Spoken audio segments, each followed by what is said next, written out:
છેતરીને તો કોઈ દિવસ આનંદ આવતો નથી. કદાચ થોડી વાર એમ થાય કે મને પૈસા મળી ગયા, એ માણસાઈ નથી. It is એનિમોસિટી.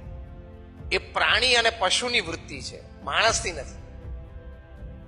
તમને આપણે તો એવું જીવન જીવવું જોઈએ કે અડધી રાત્રે પણ ગમે તે સમાજ અને ગમે તે વ્યક્તિની સામે આંખ ઊંચી કરી ઉન્નત મસ્તકે જોઈ શકવા જોઈએ. બોલ શું છે? કારણ કે આપણું પ્રતિદિવસ મેં કોઈનું ખોટું કર્યું જ નથી. એક પ્રસંગ તો લાવ. એટલી તો ખુમારી આપણામાં હોવી જોઈએ ને કે 70-80 વર્ષે આપણે છાતી ઉપર હાથ મૂકીને કહી શકીએ કે એક પ્રસંગ લાવ દોસ્ત, મેં કોઈનું ખોટું કર્યું હોય તો એ જીવન જીવ્યા કહેવાય. બાકી તો કૂતરા બળેલા બિલાડા ગધેડા પૃથ્વી ઉપર છે, ફરફર કરે જ છે. એટલે નૈતિકતા અને પ્રામાણિકતા હંમેશા જીવનમાં રાખવીની કિંમત બહુ છે. અને જો એ તમે રાખો તો કોઈ દિવસ તમને સ્ટ્રેસ, તણાવ કોઈ દિવસ આવશે નહીં. કારણ જે વ્યક્તિ પુરુષાર્થ કરે છે, બીજું સાતત્ય એટલે કે સતત પુરુષાર્થ કરે છે, અને ત્રીજું નૈતિકતા અને પ્રામાણિકતા રાખે છે ને, ભગવાને ન ઈચ્છ્યું હોય તો પરાણે તમને મદદ કરવી પડે. આપણા સત્શાસ્ત્રોનો અભિપ્રાય છે. કદાચ તમારા ભાગ્યમાં ઓછું હોય ને તો ભગવાન મજબૂર થઈ જાય તમને આપવા માટે.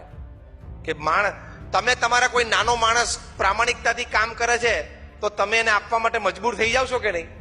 કે આ વખતે એનો પગાર વધારી દઈએ. થાય છે કે નહીં? તમને એમ થાય છે કે નહીં, ચલો આ વખતે દિવાળીએ જરા એને એક્સ્ટ્રા બોનસ આપીએ, માણસે કામ કર્યું આ વર્ષે. એવું તમને પણ કોઈક તમારો નાનો માણસ હોય જે નિયમિત તમે 9 વાગે કીધું હોય તો 9 વાગે આવીને ઓફિસ ખોલી નાખે, કચરા પોતા કરી નાખે, દોડાદોડી કરે, 2 જગ્યાએ તમે મોકલો તો બપોરે 2 વાગે દોડી આવે, ખાતો ઇમરજન્સી આવી તો જમતો ઉભો થઈને ભાગ્યો હોય, અને સાથે તમને વફાદાર રહ્યો હોય, કે 5 રૂપિયાનું આગુ પાછું ના કર્યું હોય, એવા માણસ પ્રત્યે તમને લાગણી રહેશે કે નહીં? હા કે ના?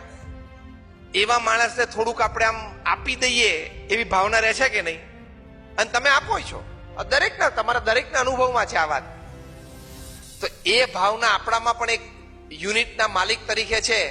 તો આવડા મોટા યુનિટના માલિક તરીકે ભગવાનમય ભાવના ના હોય કે આ છોકરાના નસીબમાં ઓછું ધન છે પણ એ પુરુષાર્થ કરે છે, પ્રામાણિક પુરુષાર્થ કરે છે, કોઈનું ખોટું લેતો નથી, થોડુંક દુઃખ, થોડુંક સહન કરવું પડે છે તો પણ ખાનદાની છોડતો નથી. તો ચાલ હું આપું. એકવાર એને થઈ જાય ને કે ચાલ હું આપું, તો તારા ઘરમાં સમાશે નહીં. એવું એ નક્કી કર ને. કોકના ખિસ્સામાં શું કામ હાથ નાખે છે? કોકના ખિસ્સામાં હાથ નાખીએ એની કરતા ભગવાનને મજબૂર ના કરી દઈએ આપવા માટે. હા કે ના? અને આપણે કોકના ખિસ્સામાં હાથ નાખીએ તો કેટલું આવે? મુઠ્ઠી જેટલું આવે. અને એ નક્કી કરે કે આપવું છે તો કેટલું આવે? ધોધ વરસાવી દે. તમે જેમ બોલ્યા એમ સમાય નહીં એટલું આપી દે. એટલી તાકાત છે એમનામાં.